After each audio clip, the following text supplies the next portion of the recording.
Converting to a REIT is a long sales cycle. The modern REIT era began in 1991 with the Kimco IPO. In October 2001, it took 10 years for S&P inclusions. It's a multi-year investor conditioning exercise if you come from a non-standard REIT class in order to have investors appreciate your assets, how they can deliver on the REIT story, and ultimately drive value as a fundamental REIT.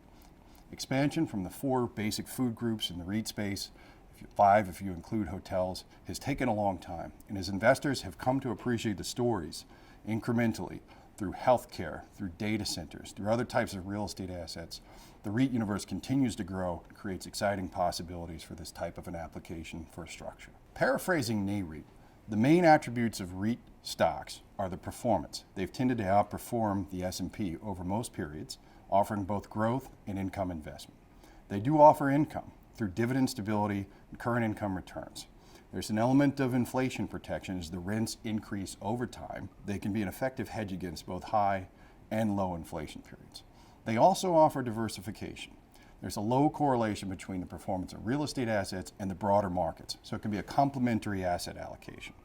They offer liquidity. It's the most liquid way to get exposure to real estate assets that's available to the average individual investor. It also has applications for institutional investors seeking real estate exposure. So they're an exceptional tactical asset allocation. They also offer transparency.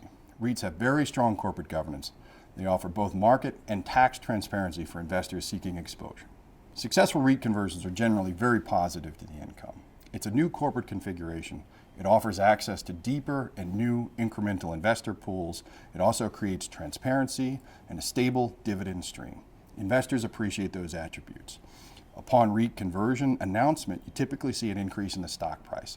As more information becomes available, you'll typically see more investors take an interest in the story and get interested in investing in the stock, increases demand, and pushes the price up even further. When the conversion happens, those investors that can only invest in REITs now have access to the stock. And if they like the story, they'll invest, and it pushes the price even further. Successful REIT conversions tend to be long-term, take several months from start to finish, from the initial announcement until you effectuate the conversion. If the story is handled right, the market appreciates it, you can look to see positive appreciation of stock throughout the process.